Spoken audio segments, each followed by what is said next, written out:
à ce rendez-vous de N'Djamena.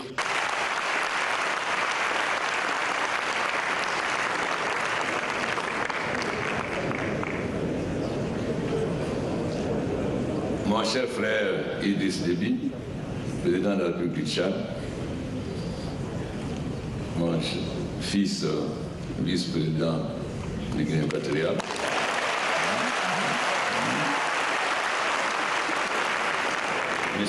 Madame la Première Dame, Monsieur le Président de la Commission de l'Union africaine, honorables participants, je dois d'abord remercier le président Idriss Déby, le gouvernement tchadien, le peuple tchadien, pour l'accueil chaleureux et fraternel dans cette belle ville de N'Djamena. Ma présence a une double signification. D'abord, participer au forum sur la jeunesse, mais surtout rendre hommage à l'esprit de sacrifice du peuple tchadien qui, malgré la baisse du prix du pétrole, envoie ses fils au Mali, au Niger, au Cameroun, au Niger.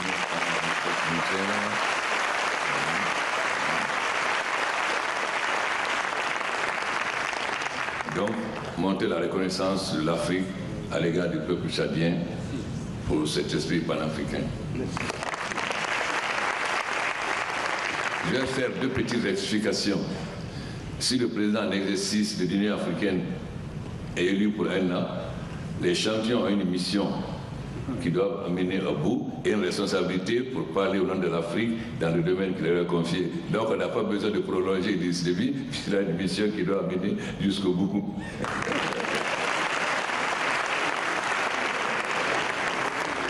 La deuxième, monsieur le ministre de la Jeunesse, évitons les choses qu'on nous plaque. Quand vous parlez de démocratie galopante, c'est du mathusianisme. C'est contre l'Afrique. La démocratie, aujourd'hui, les autres continents nous envient notre démographie parce que c'est des peuples vieillissants et notre jeunesse, c'est notre avantage.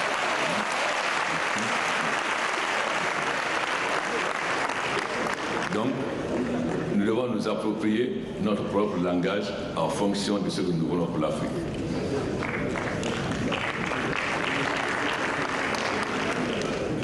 L'Union africaine, les peuples ne se reconnaissaient pas dans l'Union africaine. C'était quelque chose qu'on pensait seulement un syndicat de chefs d'État qui ne se préoccupait pas des préoccupations des populations. C'est pourquoi, depuis le sommet de Kigali, nous avons décidé de changer les choses. D'abord en prenant la responsabilité financière, parce que quand vous dépendez de quelqu'un financièrement, vous n'êtes pas indépendant. Ensuite, en faisant des réformes qu'il faut pour qu'effectivement les peuples se reconnaissent dans l'Union africaine. Car il est important que l'Afrique parle d'une seule voix. Nous sommes un continent qui a toutes les ressources, qui peut se développer. Pourquoi alors nous sommes en retard? La première, c'est l'esclavage. L'esclavage a vidé l'Afrique de ses forces vives les plus jeunes. Donc n'a pas permis à l'Afrique d'être au rendez-vous de la révolution industrielle. C'est une des premières causes de notre retard. C'est pourquoi aujourd'hui, pour ne pas rater la 4e révolution industrielle que l'économie numérique, notre première bataille est de maîtriser l'énergie. Car sans l'électricité, on ne peut pas se développer. La maîtrise de l'énergie va nous permettre de transformer nos matières premières agricoles, minières et pétrolières sur place et de faire de l'Afrique non seulement un grand marché, mais l'usine du monde.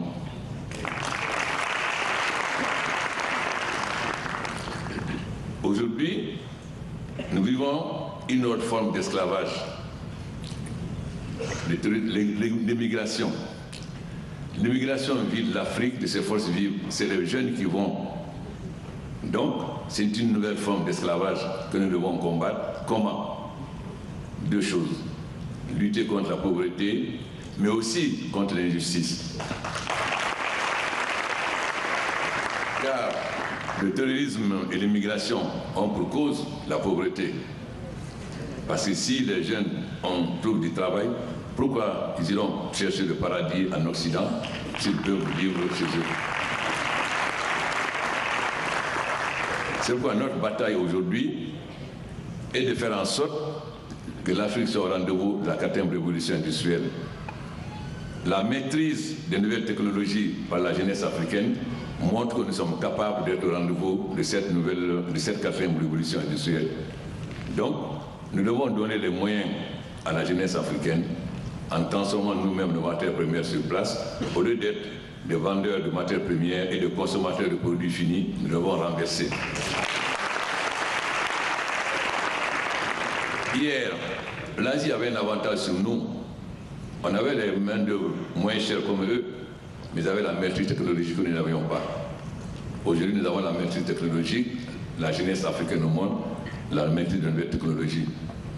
Non seulement en cassant les frontières entre les États, nous allons être un grand marché, mais notre proximité avec l'Europe peut faire en sorte que nous remplacions l'Asie comme usine du monde et que désormais, c'est nous qui fournissons les produits finis à l'Europe.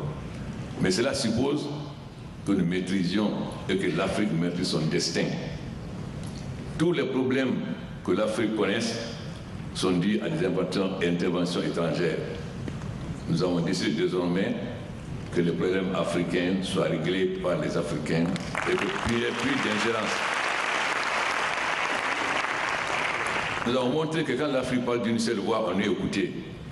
C'est pourquoi nous avons lancé des champions, pour que l'Afrique parle d'une seule voix. C'est-à-dire que sur chaque problème, il y a un chef d'État qui est chargé, après que l'Union africaine ait pris position, de parler sur le nom de l'Afrique et il n'y a plus de cacophonie. Et deuxièmement, nous ne voulons pas qu'on pense qu'on peut nous acheter en nous divisant pour qu'on prenne des positions. Et quand l'Afrique est unie, on gagne. La preuve, nous avons gagné à Genève, à l'OMS. Notre candidat a été élu aujourd'hui comme secrétaire général.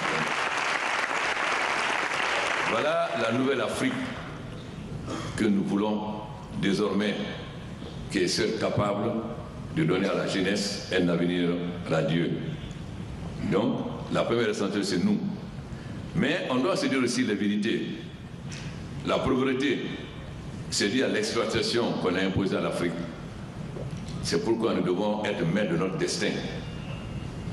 Mais nous, chefs d'État aussi, on doit se regarder en face et se dire la vérité.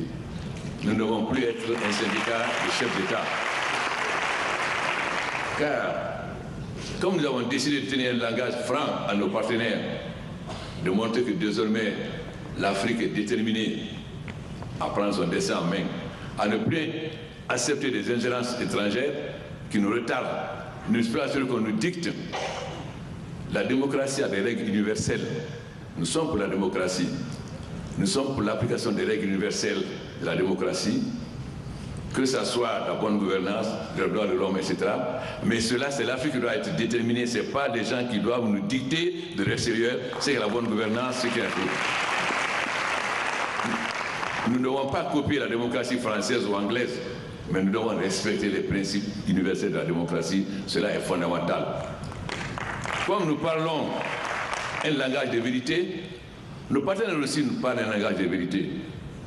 Dernièrement à Berlin, Mme Merkel a dit oui, c'est vrai, nous sommes responsables du retard de l'Afrique, mais vous aussi, il n'y a pas de courant.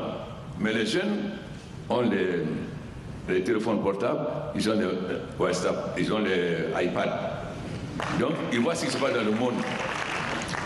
Quand la femme d'un président va acheter des bijoux aux Champs-Élysées ou à la 5e avenue, les jeunes voient. Donc, il nous a renvoyé à notre responsabilité. Ça veut dire que nous aussi, on doit gérer le pays au profit des couches les plus vulnérables, c'est-à-dire les jeunes et les femmes. Non pas au profit d'une minorité. Donc, pauvreté, injustice. Voilà les deux choses qui sont la cause du terrorisme et de l'immigration. C'est pourquoi nous sommes décidés désormais à ce que l'on se dise les vérités et qu'on corrige les faiblesses que nous avons dans notre gestion, afin que les biens de l'Afrique soit mise à la disposition des couches de pays vulnérables, c'est-à-dire l'emploi jeune ou l'autonomisation des femmes. C'est ça aussi la nouvelle Afrique que nous voulons. Mais si la jeunesse africaine a des droits, si nous devons lutter contre le chômage des jeunes, si nous devons faire une éducation qui permette à la jeunesse d'être de plein pied dans l'économie numérique, c'est-à-dire d'être capable d'amener l'Afrique au rendez-vous de la 4e révolution, les jeunes ont des devoirs. D'abord, on ne change pas les choses comme une baguette magique.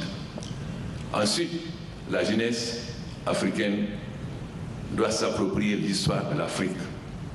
La jeunesse ne connaît pas l'histoire de l'Afrique. Mais un peuple ne peut pas avancer si elle n'a pas la fierté de son passé. Si on nous fait croire,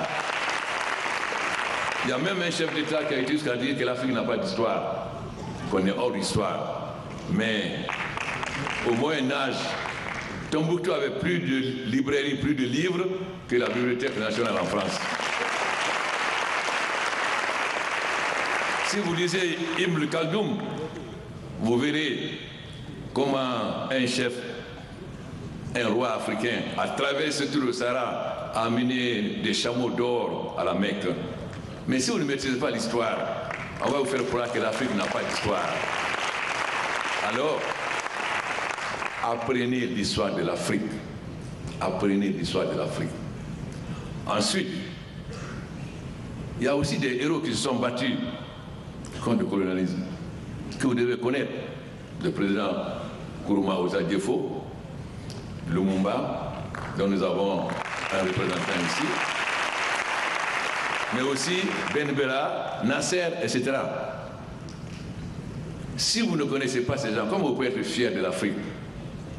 Donc vous avez des devoirs, bien sûr, maîtriser les nouvelles technologies, mais aussi connaître l'histoire de l'Afrique. Aussi, savoir que deux jeunes avant vous se sont battus, ont été à l'avant-garde de la lutte pour l'indépendance de nos pays. C'était le cas de la Fédération des Soins d'Afrique noire en France, dont la bataille, il disait déjà dans son symbole, en prenant la jarre du roi Guézo, une jarre avec des trous, si tous les fils du royaume venaient de leur doigt à l'Assemblée, boucher les trous de la jarre percée, le pays serait sauvé. Ça veut dire que si nous donnons la main, l'Afrique ne va pas couler, l'Afrique va se sauver. Voilà donc pourquoi il est important que vous maîtrisez l'histoire de l'Afrique. Aujourd'hui, nous avons décidé de résoudre tous les conflits en Afrique, à commencer par la Libye. C'est pourquoi nous sommes en train de discuter avec les forces libyennes afin qu'on convoque une réunion générale regroupant toutes les forces afin qu'ils se mettent d'accord sur un gouvernement d'union nationale. La Libye est un grand pays africain qui a d'immenses richesses.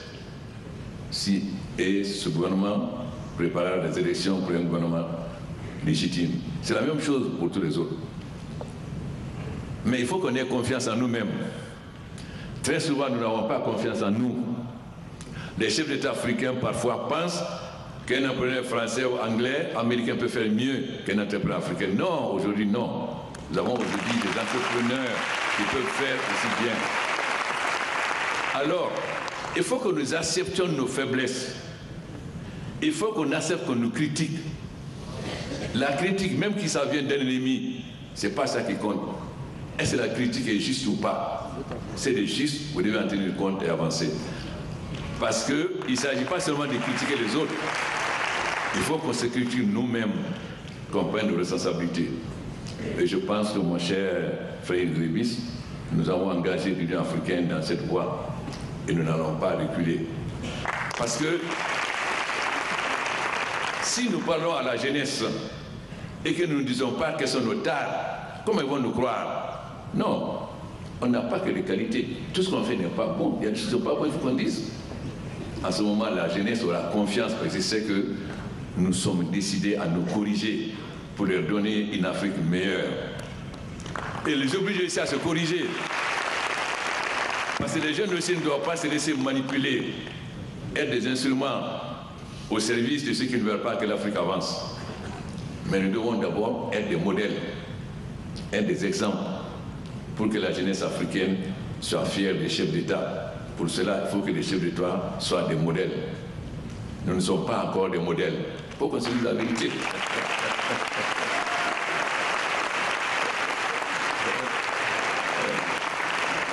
Mais nous sommes en train de progresser, de nous battre pour nous améliorer. Donc, il ne s'agit pas d'être démagogue à l'égard de la jeunesse, de leur dire ce qu'ils aiment entendre. Ça ne fait pas avancer. Ils ont des devoirs, nous avons des droits, ils ont des droits à notre égard, qui est que nous leur mettons des conditions les meilleures pour leur émancipation totale. Comme disait un philosophe français, Garaudy, développer l'homme total, c'est-à-dire à la fois qui est en bonne santé, qui maîtrise le savoir, etc. Mens sane, in corpore sane, comme disent les latins. Un corps sain, un esprit sain dans un corps sain. Mais il faut qu'on dise aussi à la jeunesse qu'ils ont des devoirs, qu'ils n'ont pas que des droits, et qu'eux aussi doivent prendre les responsabilités. C'est ce langage de vérité entre nous et la jeunesse qui peut permettre à l'Afrique d'avancer. Désormais, sur tous les problèmes africains, nous allons faire en sorte que l'Afrique parle d'une seule voix, qu'il n'y ait plus de cacophonie, que les gens n'acceptent plus de nous diviser. Nous devons développer la solidarité. Ça commence par mettre fin aux frontières. Le président Issoufou du Niger est chargé de ce dossier. Il a fait un réunion le 15 afin qu'il n'y ait plus de frontières entre les États africains.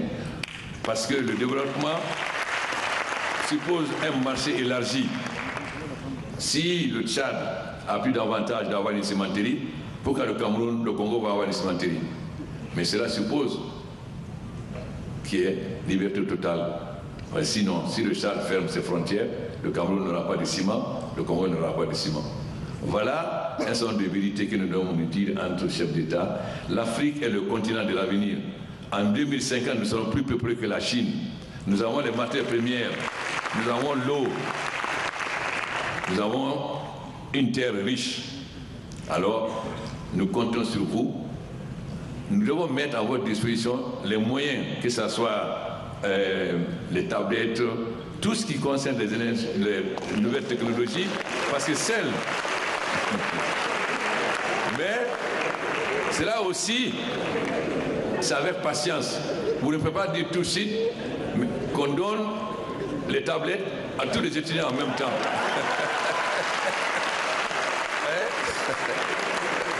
Et alors, ça, c'est les démagogues qui font croire cela. Il faut du temps. Donc, c'est progressivement qu'on arrive. C'est progressivement qu'on arrive. On ne peut pas demander à une femme de mettre l'enfant au monde aujourd'hui et que cet enfant se lève pour courir tout de suite. Non. Il faut qu'il marche. À 4 pattes, qu'il se lève, qu'il tombe avant de marcher.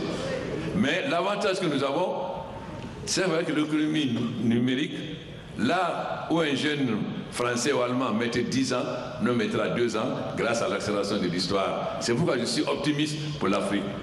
Mettons fin à l'afro-pessimisme. Changeons le vocabulaire. N'acceptons plus les vocabulaires qui nous sont imposés par les sociologues occidentaux, qui en réalité ne correspondent pas à nos réalités. Même les vocabulaires, nous devons changer, mon cher, de la jeunesse. L'Afrique doit s'approprier son vocabulaire, sa démocratie, ses droits de l'homme, sa bonne gouvernance.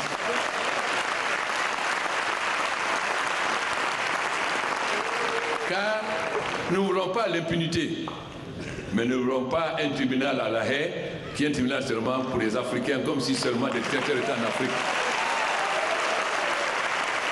Mais nous ne voulons pas l'impunité.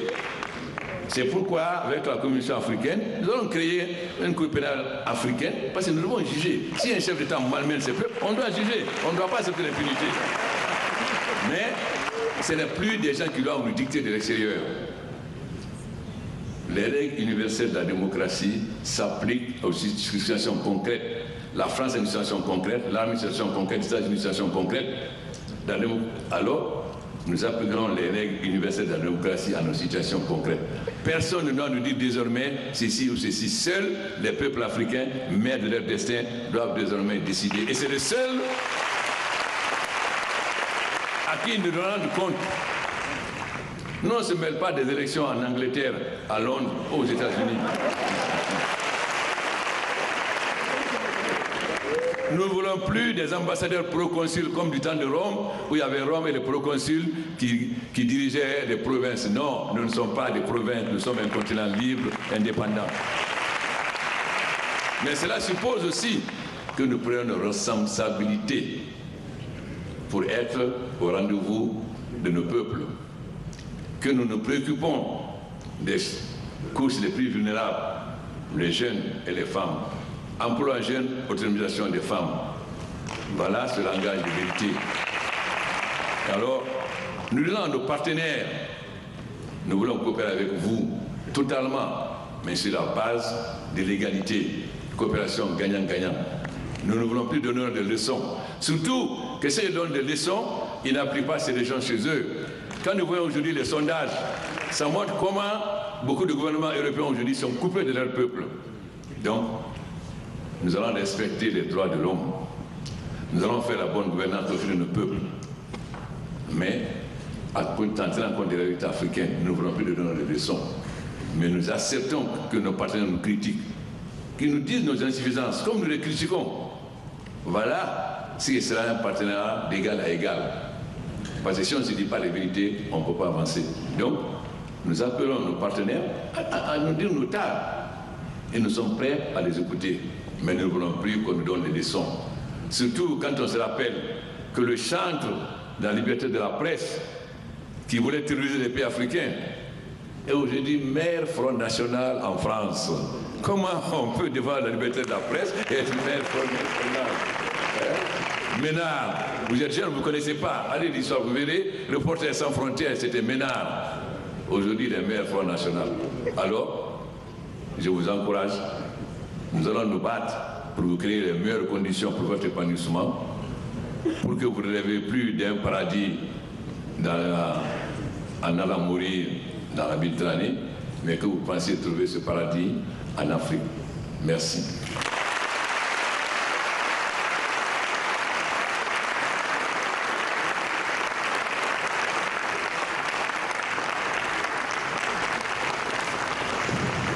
Ce forum d'Injamena permettra donc à la jeunesse africaine de faire des propositions concrètes aux dirigeants du continent. Propositions devant leur permettre de jouer pleinement leur rôle dans le développement de l'Afrique. Ces propositions seront donc présentées lors du prochain sommet des chefs d'État et de gouvernement de l'Union africaine à Addis Abeba, la capitale éthiopienne. Dans le reste de l'actualité, encore douleur et consternation. Alpha Hiro Condé, commissaire à la CENI, a tiré sa révérence à l'âge de 68 ans. Le désormais ancien directeur adjoint du département études et sensibilisation est décédé ce vendredi des suites de maladie à l'hôpital chino-guinéen de Kipé. Aussitôt informé, le chef de l'État est allé présenter ses condoléances et celles du peuple de Guinée à la famille éplorée. Mohamed Lamine Souma du bureau de presse de la présidence. Hiro Condé n'est plus.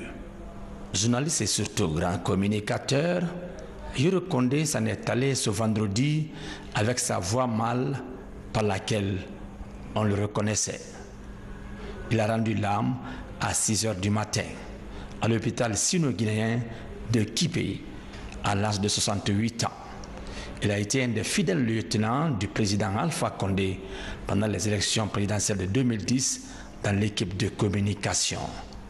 Très affecté par cette disparition, le chef de l'État, dès sa descente de l'avion, s'est rendu dans la maison mortuaire.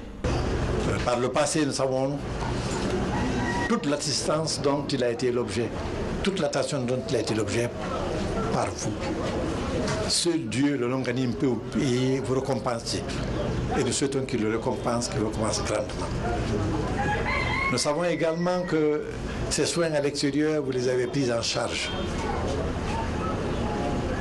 Ces soins à l'hôpital sino-guinéen, vous les avez pris en charge. Également, aujourd'hui, nous sommes tous honorés ici par votre présence. Ceci nous remplit le cœur de joie.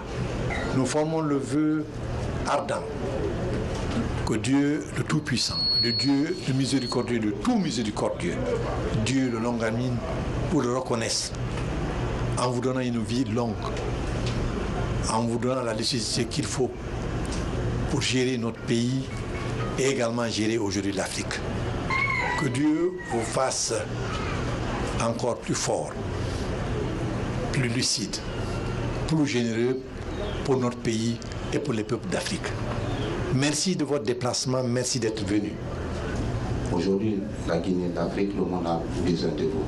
Vous avez pu accepter de prendre une partie de ce temps pour aller voir mon pauvre frère à l'hôpital. Cela m'a comblé le cœur. Et encore aujourd'hui, vous venez de prouver votre humanité.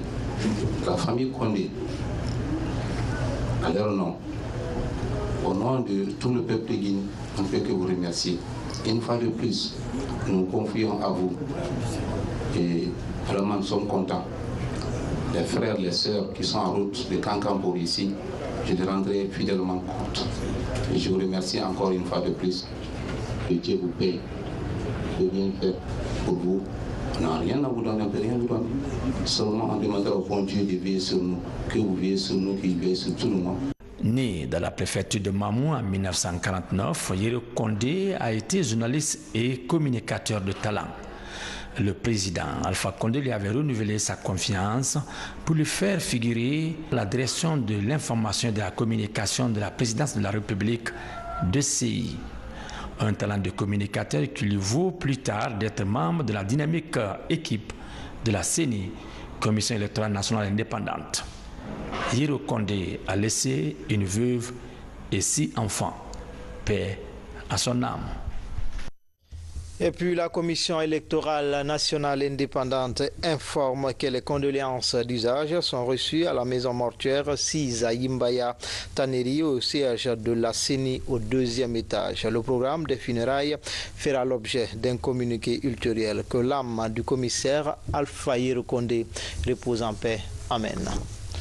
Enfin, célébration ce vendredi en Guinée de la Journée internationale pour le soutien aux victimes de la torture. Les enjeux, défis et perspectives de cette lutte en Guinée après l'adoption du code pénal et du code de procédure pénale étaient au centre de cette célébration.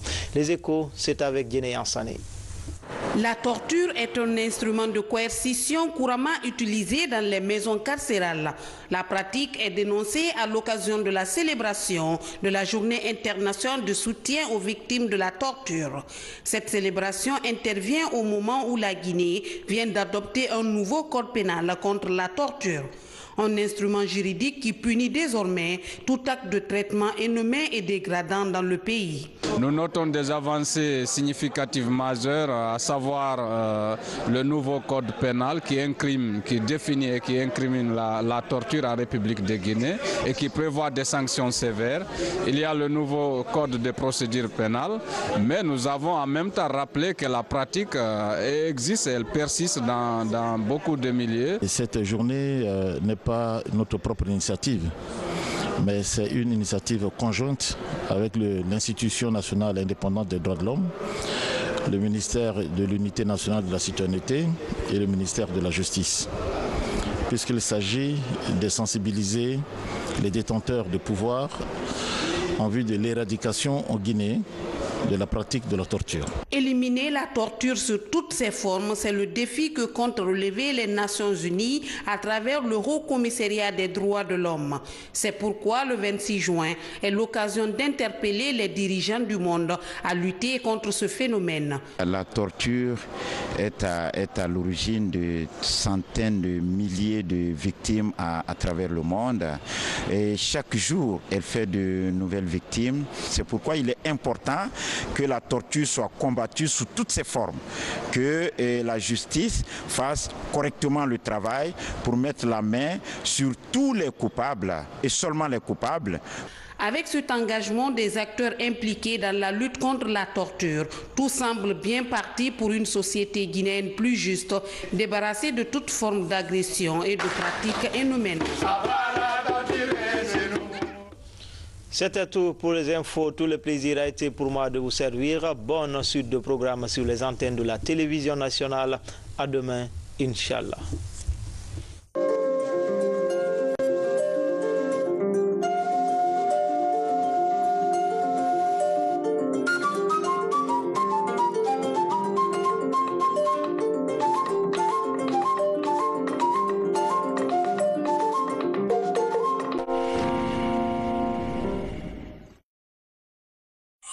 Vous l'attendiez?